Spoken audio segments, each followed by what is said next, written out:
This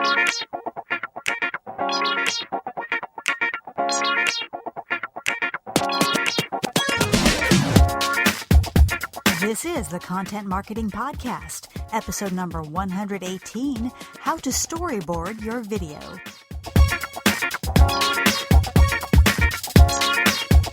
Hello and welcome to the Content Marketing Podcast. This is the show where we help you attract and retain business through the power of quality content. I'm your host, Rachel Parker of Resonance Content Marketing, and today is April 16th, 2015. Hello, and thank you for joining us today for episode number 118 of the Content Marketing Podcast. Just a reminder, we are live on iTunes and on Stitcher, so if you're listening to this episode on the blog, you can click on over and subscribe to get new episodes automatically delivered to your listening device of choice. And if you use a different app for your podcast listening pleasure, we also have an RSS feed, and I will provide that link in the blog post. Before we get started, I want to send a big thank you to our friends at Lush Digital. They have included the Content Marketing Podcast in their list of the top free marketing podcasts. They published that blog post earlier this week, and we are in very good company, so I appreciate the nod. Thank you, Lush Digital. The month of April is all about video content here at Resonance, and all of this will culminate, of course, as it does every month, in our VIP webinar. This month is scheduled for April 22nd. That's the third Wednesday of the month, and it will be called Action, Boost Your Brand with Video Content. To grab your spot, go to resonancewebinar.com. Last week, we gave you some overall pointers on how to plan your video. So if you happen to miss that episode, please feel free to click on over to iTunes or to Stitcher or to the RSS feed and get all caught up. This week, we're taking a little bit of a deeper dive into the video content planning process by talking about storyboarding. But first, it's time to check in with our news feed for this week's rundown of news you can use.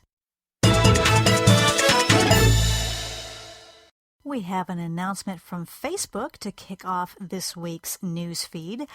You remember a few months ago, actually probably almost a year ago, there was a huge kerfuffle over Facebook migrating its Messenger capabilities over to the dedicated Messenger app and all that was going on about that. Well, Facebook has announced that it now has a desktop version of the Messenger app.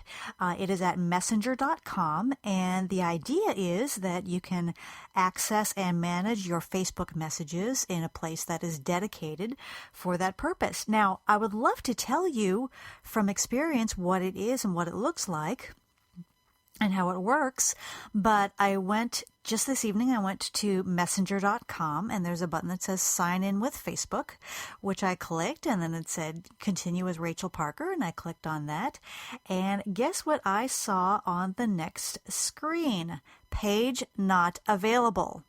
No 404 message, no redirect, no nothing. Or is page not found, page not found. Wow, those are 3 words that no user ever wants to see. So, obviously, they have some bugs to work out. They should have worked those out before they launched, but hey, no battle plan survives confrontation with the enemy. Is that the expression? Anyway, yes, there are some bugs to be worked out, but as I understand it, you will still be able to get messages on Facebook.com. So unlike mobile, they're not getting rid of that capability within Facebook, and it's a damn good thing because their shiny new desktop app is broken. So I will keep you updated on developments with that. I'm sure they will get it fixed promptly. Some exciting news about Twitter. They have launched a retweet with comment feature. This has been I was really excited to find out about this development. This is the best development to come out of Twitter in quite a while. So since Twitter introduced the native retweet, which is, you see someone's tweet, you hit retweet, and it goes out to your followers as is, no commentary whatsoever.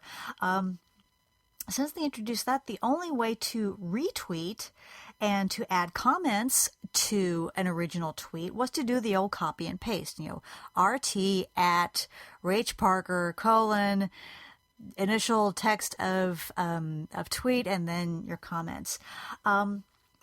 But now Twitter has launched this very cool retweet with comment feature, and it's actually built in. So it's not like listed, you can retweet this as is, or it's actually comes up as the default option.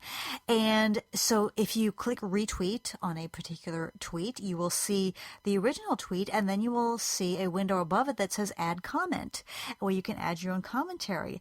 The super cool thing is, if you remember the days of original retweeting, you had to cram that original tweet and your comments into that 140 character limit, which was very constricting. But with this retweet with comment feature, the way it's set up is that you now have a whopping 116 characters to accommodate your brilliant commentary. So I am truly loving this retweet with comment feature, because it lets us share content and talk about why we're sharing it, why we think it's interesting, and add our own perspective. And that is very, very good news for us content marketers. So this feature is live on both desktop and mobile. I think it's on mobile. Gosh, I need to check that out. If not, I'm sure it will be very, very soon. But very, very cool feature from Twitter. Okay, our content hit of the week is a post by Stacy Roberts on the ProBlogger blog, and it's called Tips for Creating Your First E-Course. And I wanted to share this because e-courses are becoming more and more popular. And I think that, as the content field becomes more and more crowded, people are craving authority, for one thing. They're looking for people that really know their stuff and people they can trust. But they're also looking for more in-depth content, which is why I think podcasting has become as popular as it has. And another thing that is gaining popularity is the e-course. So in this blog post, Stacy Roberts features an interview with the creator of an e-course called the Clever Cookie School of Blog, a lady named Chantel Elam, and she had created a very successful blog. And people kept asking her, how do you do it? How can I do it? So she created an e-course, and it's been wildly popular. And in this interview/blog post, Ms. Elam not only shares her story of how she created this course and the results that she got, but she also shares some very practical tips on how you can do the same. So very interesting post if you've even started considering putting out an e-course. And I will share that link for you in the blog post for today's episode.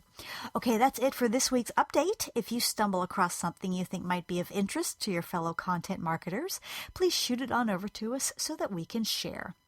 Now it's time for this week's Spotlight segment, how to storyboard your video.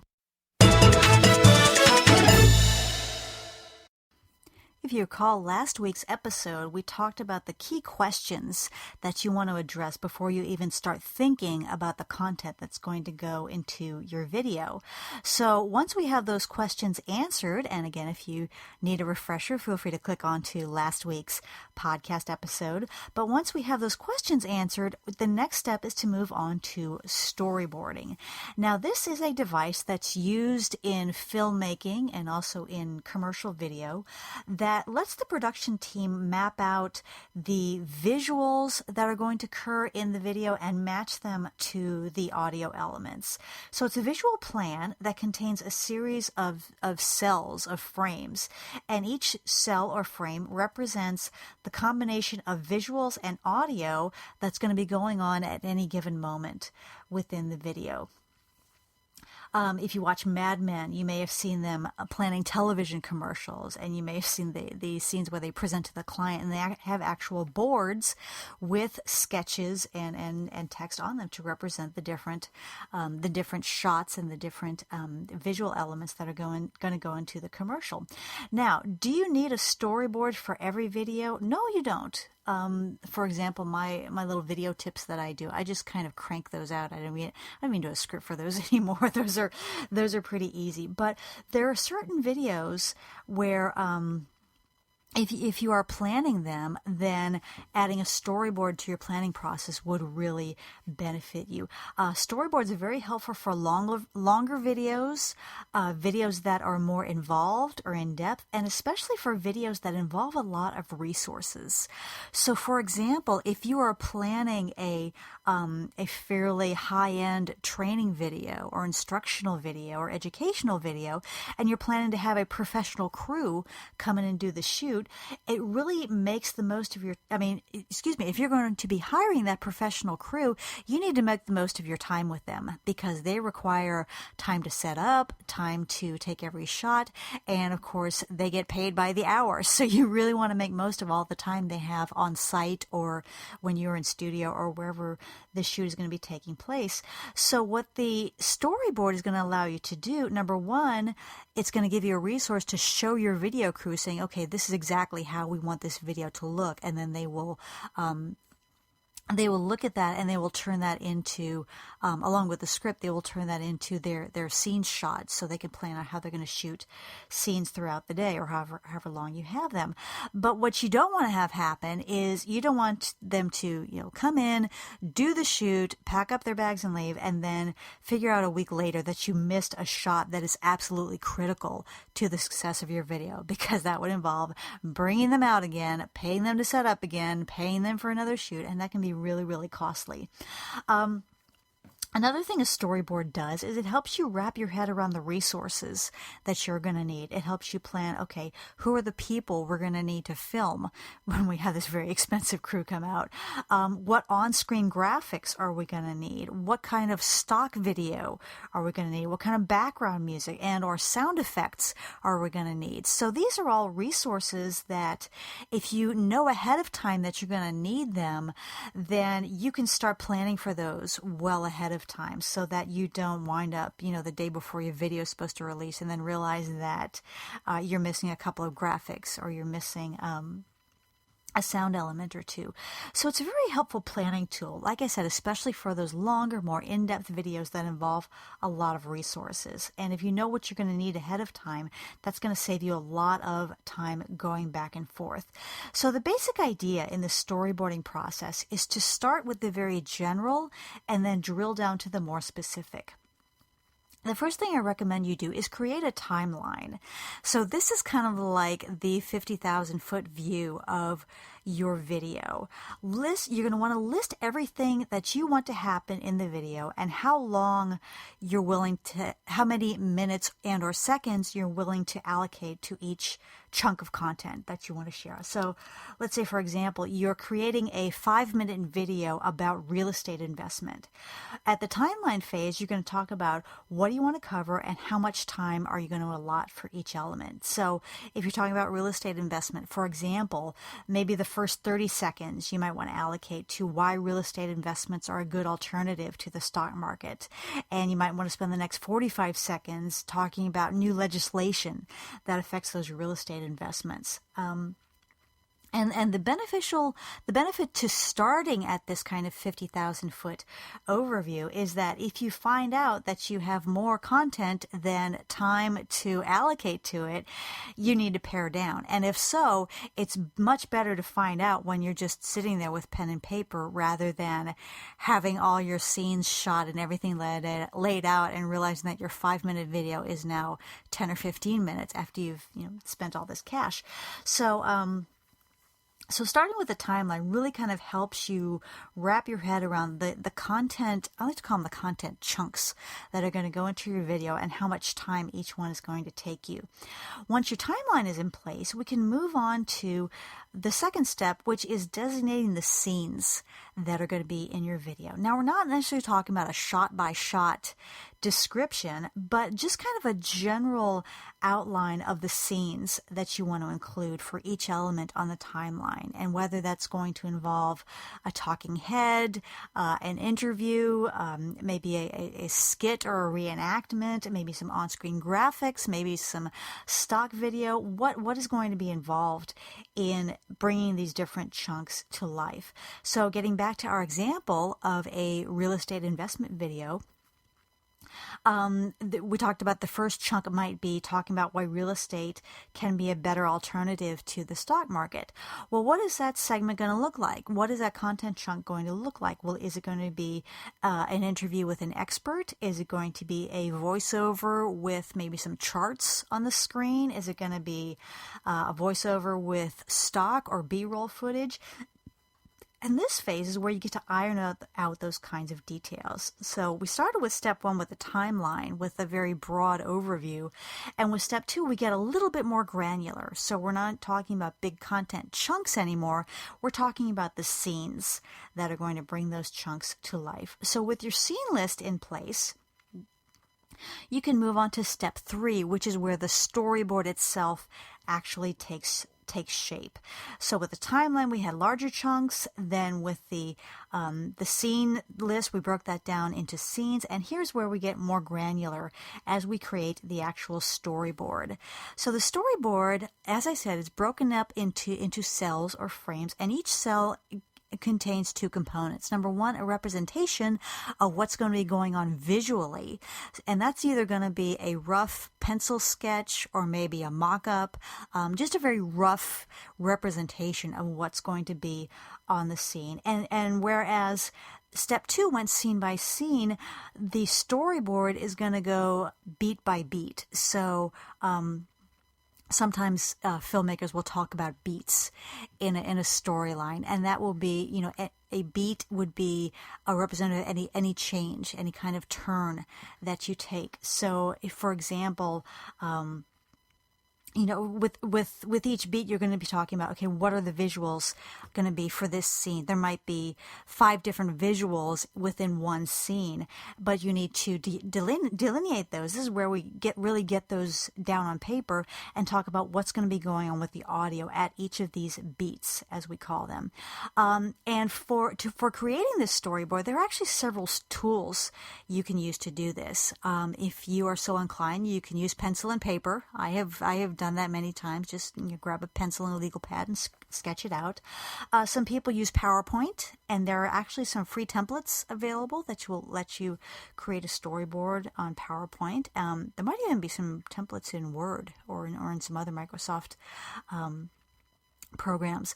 Another tool that I found that is absolutely free is one called Amazon Storyteller. This is a free online app from Amazon Studio that you can use to create your storyboard. And to access it, all you do is go to studios.amazon.com/storyteller, all one word, and you log in with your Amazon credentials, and you can use this free storyboarding tool. So that was pretty cool. And then I found another free online app called StoryboardThat.com. So it's StoryboardThat.com. And there are several others. So once you get to that stage of storyboarding, if you feel like you need a tool to help you put that together, there are many, many free options available. So we now have a storyboard that you can review with your video company, and you can start planning the resources that you're going to need. And once you know the resources you're going to need, it's going to help you with budgeting, because you know how much those resources are going to cost. You can estimate how many hours you're going to need that film crew for, so that you can get an estimate. And you know how many graphics you're going to need, so you can put that together. Things like background music and sound effects. You can budget for all those, and you know ahead of time exactly what you're going to need, so you're not going to have any surprises once you've started spending money. And then the second thing that you can do once your storyboard is together is to start working on your script. And we are going to talk about the script starting next week. So if you have any questions about storyboarding your video or want to join the conversation, I would love to hear from you. And I will provide that contact info at the end of the podcast. Now it's time for our content marketing tip of the week. For today's tip, I want to talk about putting text around your video. Now, videos, if they're out there all by themselves with just a title, they're going to get lonely, so they need some text around them.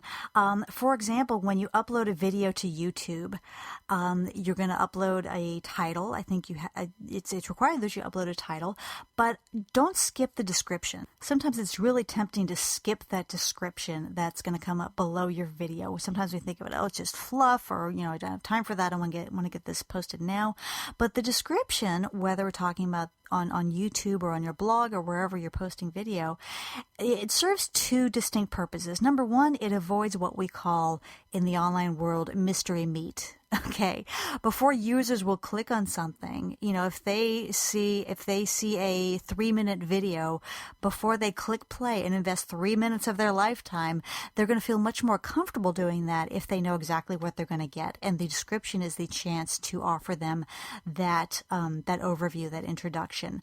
So it's very important from the user experience perspective, but it's also very important from the SEO perspective.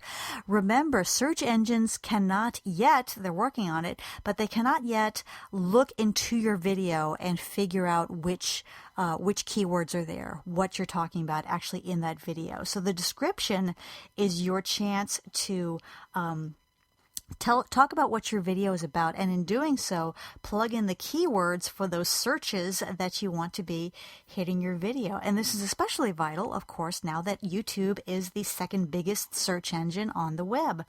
So to give you an example, to look back at our example of the real estate investment video, you want to include a description that encompasses the phrases that you want to capture search traffic from. So phrases like maybe commercial real estate or real estate investment trust or REIT, return on investment, things that people might actually be searching for. And again, that description is going to serve double duty. It's going to give users a good experience by representing what they're going to see, and it helps you attract that all-important search traffic. Okay, campers, that is it for me today. I hope you've enjoyed this episode of the Content Marketing Podcast. If you like what you've heard today, please feel free to subscribe on iTunes or Stitcher or via our RSS feed. And if you really like what you've heard, please leave us a quick review on iTunes. I would so appreciate it, and I want to thank everyone who has reviewed us so far. For more information about content marketing, you're welcome to visit our blog at resonancecontent.com/blog, where you'll also find links to our pages on Facebook, LinkedIn, Twitter, and other social networks. I also want to invite you to check out our monthly webinar series on the fourth Wednesday of the month. The next one is called Action, Boost Your Brand with Video Content. It will take place on April 22nd, and we would love to have you join us. To grab your spot, just go to resonancewebinar.com. As always, I like to leave you with a quote, and today's comes from Beth Comstock, the CMO of General Electric. She once said, quote, "Whether B2B or B2C, I believe passionately that good marketing essentials are the same. We all are emotional beings looking for relevance, context, and connection." Unquote. Again, this is Rachel Parker with Resonance Content Marketing. Thank you again for listening, and we will see you again next week. Take care.